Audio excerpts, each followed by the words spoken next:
Human genome project. Human genome project के बारे में बात करने से पहले एक बार जनरल अभी तक आपने जो सीखा वो जान गए आप कि किसी भी ऑर्गेनिज्म की कैरेक्टरिस्टिक्स, उसका बेसिक स्ट्रक्चर, मेकअप ना, वो सब कहाँ प्रेजेंट है? जीन्स कहाँ है? डीएनए। एंड डीएनए कहाँ है? क्रोमोसोम में। एंड क्रोमोसोम के अंदर बहुत सारे जीन्स हैं। हर क्रोमोसोम पे अलग अलग जीन्स प्रेजेंट हैं जो किसी न किसी फिनोटाइप को कंट्रोल करते हैं। तो उन सब का सीक्वेंस साइंटिस्ट को ये था कि कौन से क्रोमोसोम पर अगर हम ये देखना चाहें कि आई कलर का जीन कौन से क्रोमोसोम पर प्रेजेंट है, ठीक है, और उसकी पोजीशन क्या है। क्रोमोसोम भी एक नहीं है ना, इतना बड़ा क्रोमोसोम है, उस पर बहुत सारे, अगर उसमें 50 जीन्स प्रेजेंट हैं तो कहाँ पर वो लोकेटेड है, इस सब की इंफॉर्मेशन जानने के लिए ये प्रोजेक्ट बना, ह्यूमन जीनोम प्रोजेक्ट। उन्होंने कहा कि अगर हम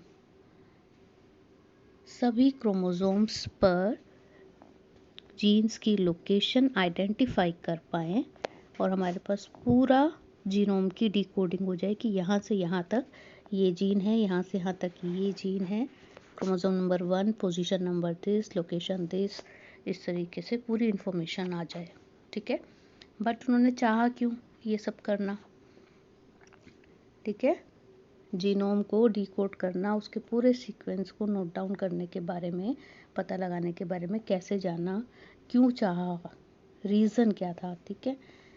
तो वो रीज़न था कि लोगों को लगा, जब जेनेटिक डिसऑर्डर्स के बारे में जानकारी मिली कि अगर हमको कोई जेनेटिक डिसऑर्डर पता है और हमको ये पता चले कि इस ऑर्गेनिज्म में, इस पर्सन में ये जेनेटिक डिसऑर्डर है, अगर हम उसके जीन के अंदर जाकर उस प्रॉब्लम को, उस जो भी की गलती है, म्यूटेशन हुई है, चेंज हुआ है, उसे वापस करेक्ट कर सके, ठीक है, उसको कैसे रोका जा सकता है आगे नेक्स्ट जनरेशन में जाने के लिए, ठीक है।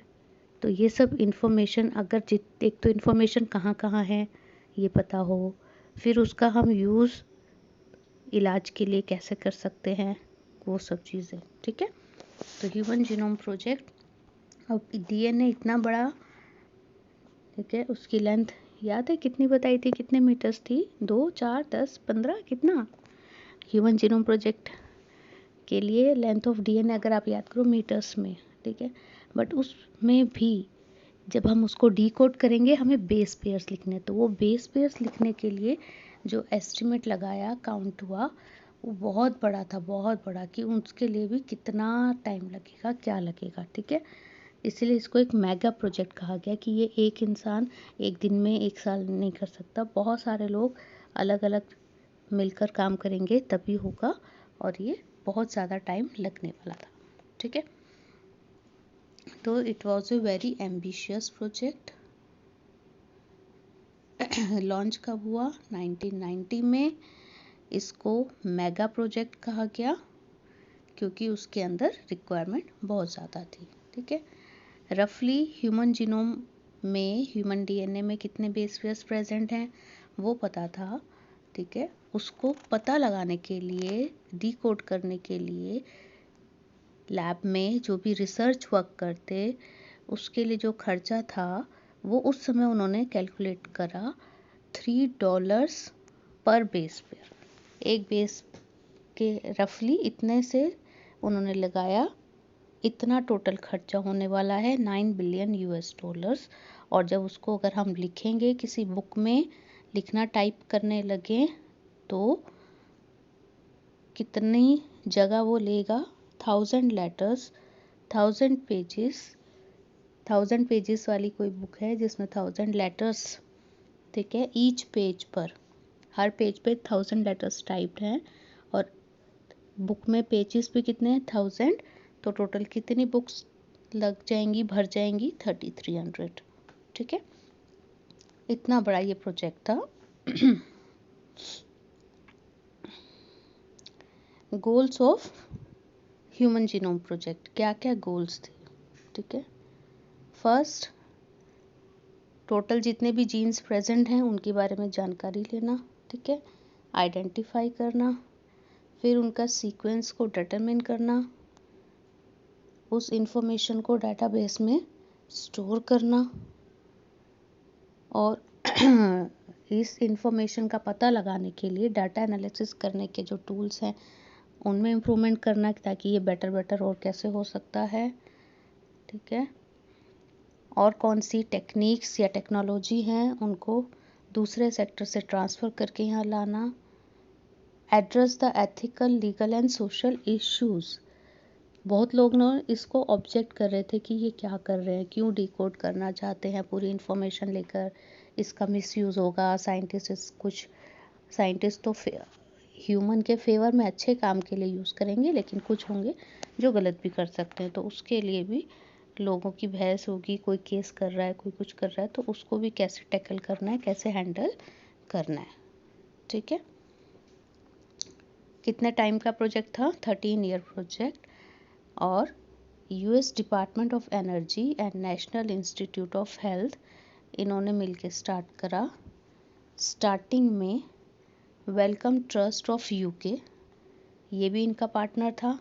उसके अलावा और कौन सी कंट्री साथ में थी? Japan, France, Germany, China main है, और भी थी, ठीक है। ये प्रोजेक्ट कंप्लीट कब हुआ? 2003 में।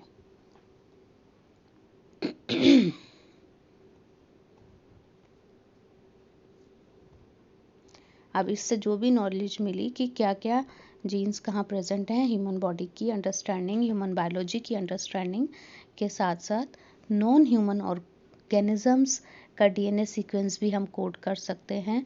जब ह्यूमन का कर लिया तो किसी का भी कर सकते हैं। कैसे करना है उसकी अंडरस्टैंडिंग, उसके जीन्स में कौन सा एडिशन है या क्या डिलीशन है, क्या चेंज है जिससे उनके अंदर कोई स्पेशल पावर आती है या कोई एबिलिटी आती है, और उसको हम कैसे यूज़ कर सकते हैं, ठीक है, अप्लाई कर सकते हैं to solve the challenges in health care, in agriculture, ठीक है। प्लांट्स की, क्रॉप्स की क्वालिटी को कैसे इम्प्रूव कर सकते हैं, एनर्जी प्रोडक्शन, एनवायरनमेंट के लिए, ठीक है, ये सब चीज़ों के बारे में उसको आगे यूज़ कर सकते हैं।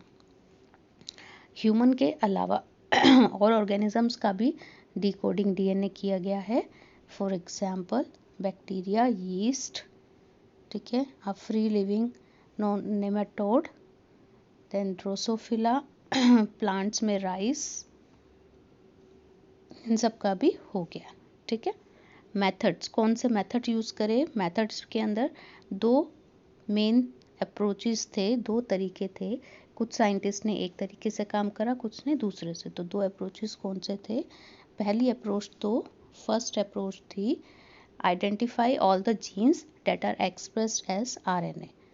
उन्होंने कहा कि जो जो हमें आरएनए पता है ना, जिससे आरएनए बनता है, यानी ये जीन्स कन्फर्म्ड हैं, प्रोटीन बनाते हैं, कुछ करते हैं ना, तो उन सब जीन्स को आइडेंटिफाई करो, और इसको कहा गया एक्सप्रेस सीक्वेंस टैग्स, ठीक है।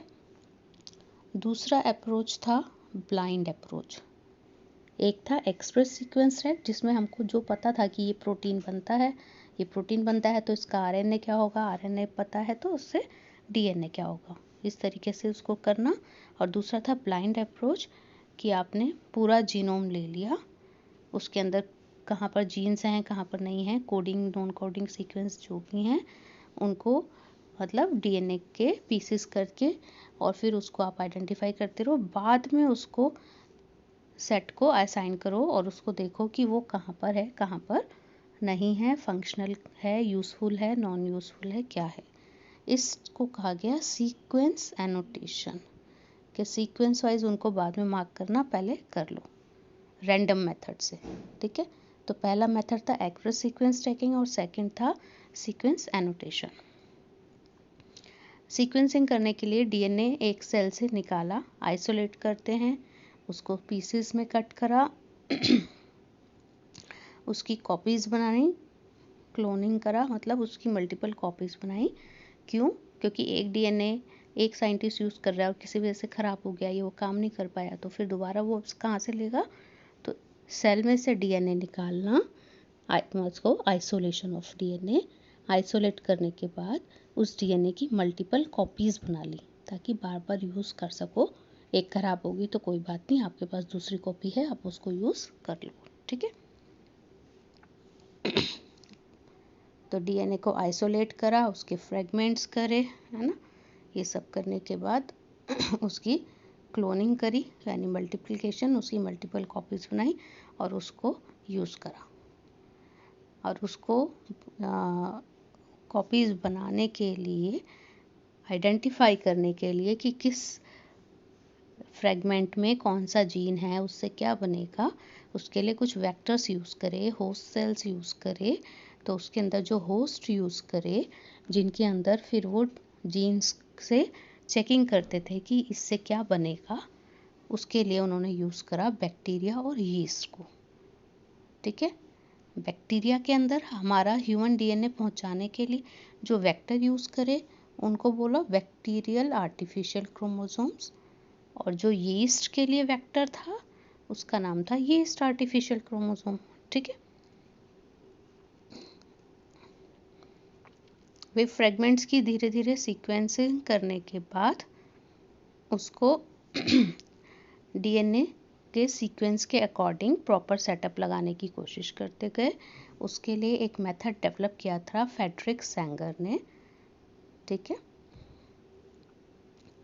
These sequence were based, क्या मेथड था, arranged bye overlapping region present in them, ठीक है।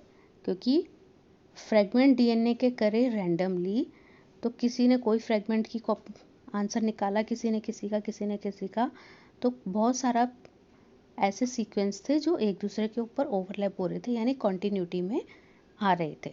तो उस ओवरलैपिंग से मैच करके कि ये पहला फ्रेगमेंट है, इसके अगले कौन सा आएगा, ये वाला आएगा, नेक्स्ट कौन सा आएगा, वो ये अलग आएगा, ठीक है। लेकिन ये एक दिन का काम नहीं था, बहुत टाइम लग रहा था, और ये ह्यूमन अपने आप से कर सके वो इतना आसान नहीं था, इसीलिए ह्यूमन अकेले करना था बहुत मुश्किल। तो वहाँ पर हेल्प ली गई कंप्यूटर की, ठीक है।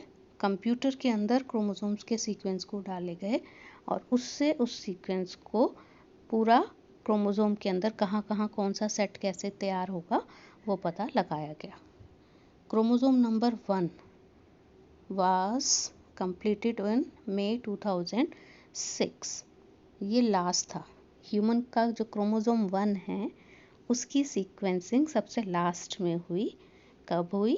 मई 2006 में, ठीक है।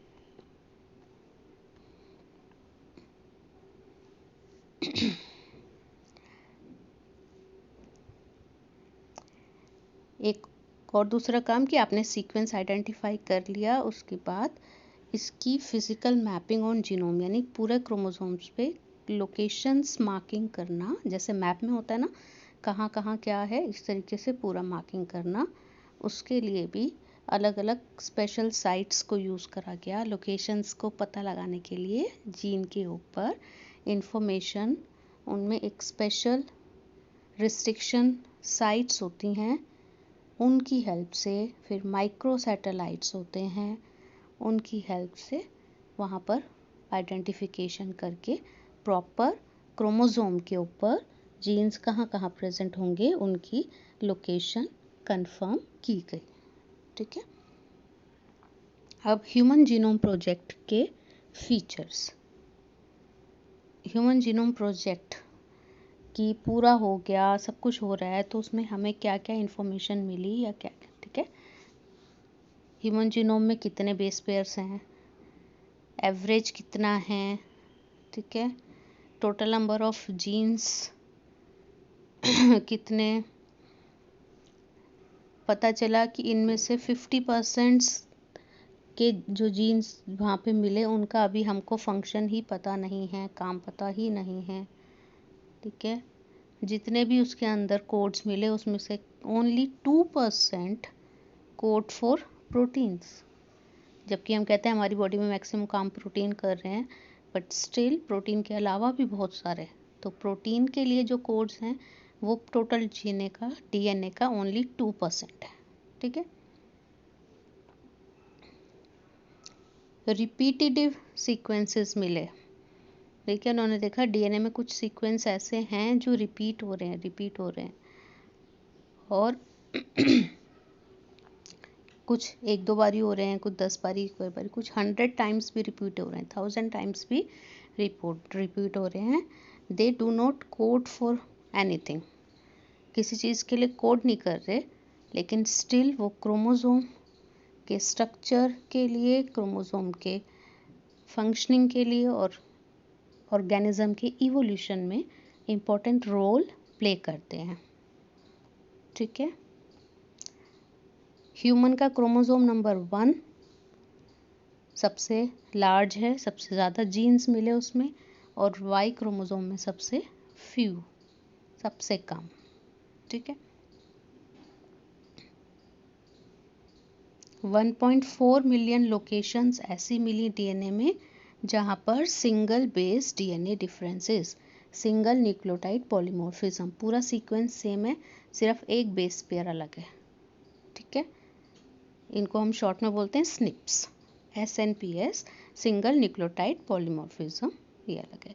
दिस इंफॉर्मेशन से आगे और क्रोमोसोम की लोकेशन और बीमारियों के बारे में या कुछ और चीज़ों की आइडेंटिफिकेशन में, ह्यूमन हिस्ट्री, ह्यूमन इवोल्यूशन के बारे में स्टडी करने में हेल्प मिलती है।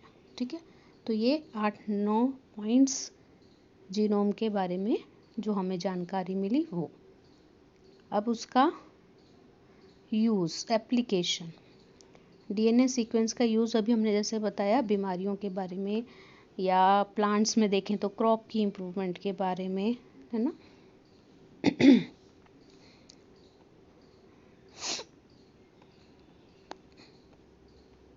ओके, नेक्स्ट आपका एक है डीएनए फिंगरप्रिंटिंग। ठीक है, डीएनए फिंगरप्रिंटिंग सुना है?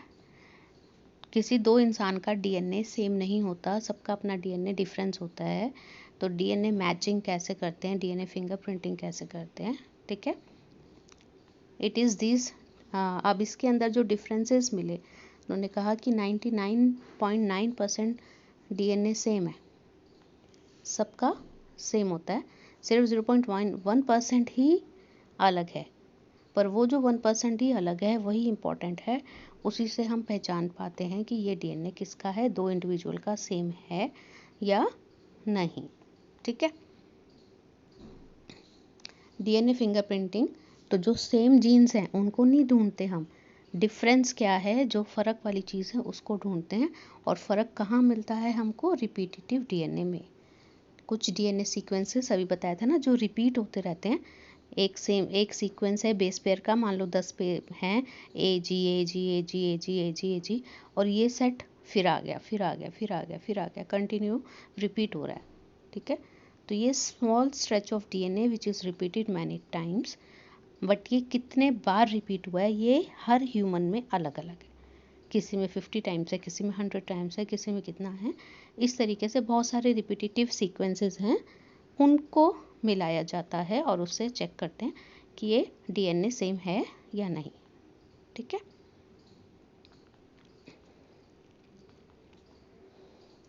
these repeated DNA are separated from the genomic DNA as different peaks during density gradient centrifugation.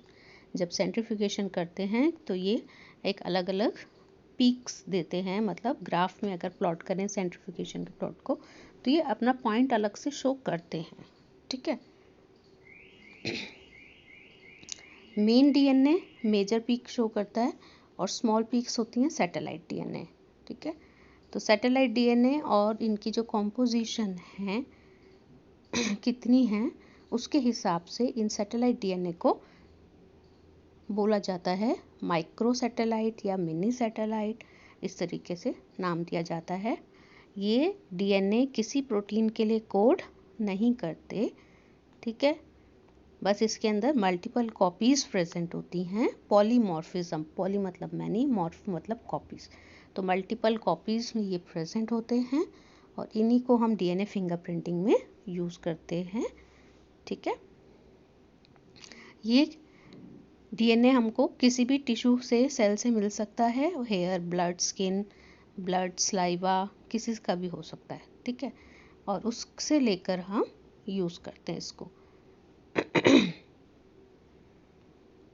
अच्छा, पॉलीमॉर्फिज्म का मतलब क्या है?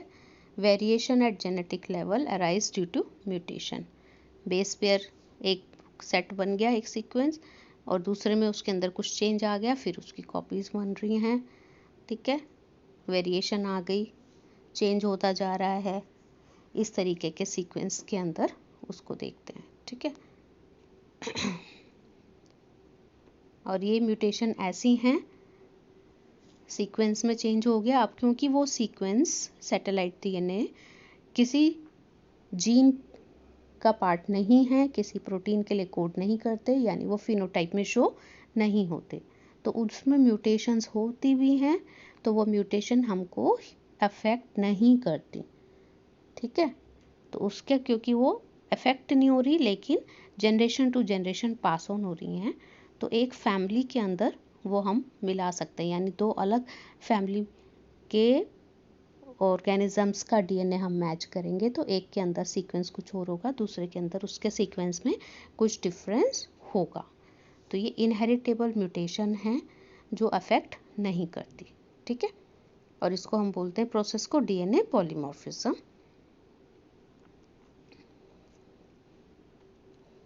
ये जो म्यूटेशंस हैं ये कीप्स ऑन एक्यूमुलेटिंग, इकट्ठा होती रहती हैं, क्योंकि ये बॉडी को परेशान नहीं कर रही तो बॉडी से रिमूव भी नहीं हो रही, इनसे कोई नुकसान भी नहीं है, लेकिन ये आइडेंटिफिकेशन में हमको हेल्प करती हैं। यानी एक डीएनए का ऐसा पार्ट जो ओरिजिनली इंसान के लिए किसी काम का नहीं था, उसको साइंटिस्ट ने यूज़ करा दो ऑर्गेनिज्म के डीएनए को चेकिंग करने के लिए। ठीक है, डीएनए फिंगरप्रिंटिंग किसने बनाया था? एलिस जेफरी ने। उसने सैटेलाइट डीएनए को यूज़ करा था। ठीक है, और उसने देखा कि ये हाई डिग्री इसके अंदर variable number of repeats present हैं, तो इसने इन VNTR को यूज़ करके करा।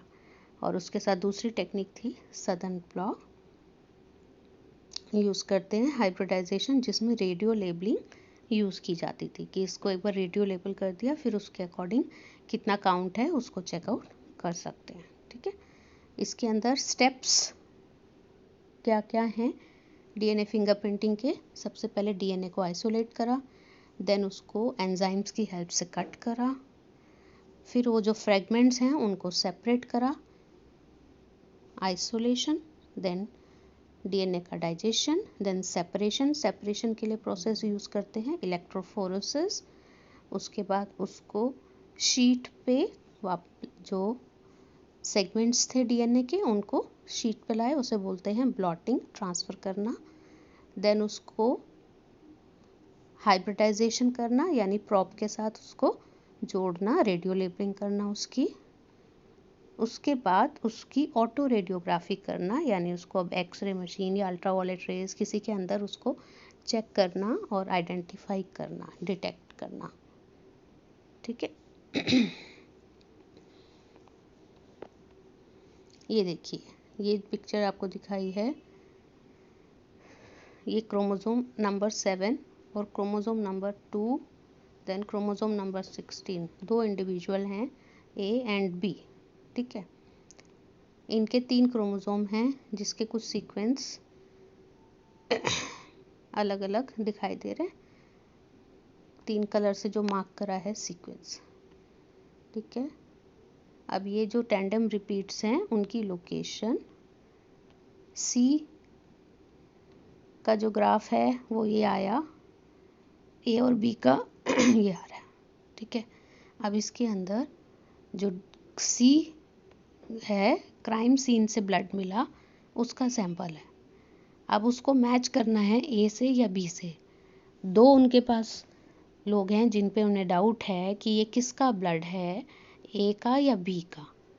तो अब आप ये जो ग्राफ आया, ठीक है, मार्किंग्स हैं वो कहाँ मैच हो रही हैं, देखो ये चारों लोकेशन मैच हो रही हैं B से।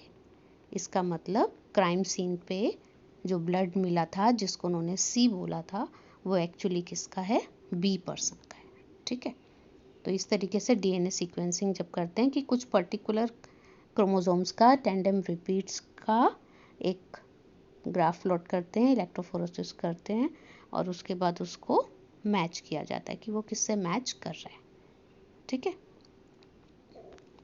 अच्छा, ये बीच में हमने छोड़ दिया था, अब इसको देख लो। VNTRs क्या हैं, अभी हमने बताया भी था आपको बीच में, variable number of tandem repeats.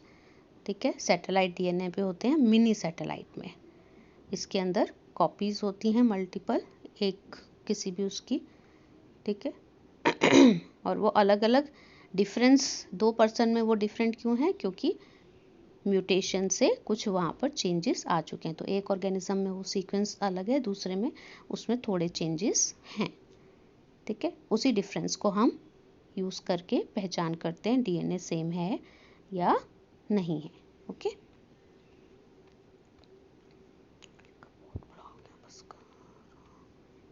चलिए, तो आपका ये टॉपिक ख़त्म हो गया, human genome and DNA finger printing.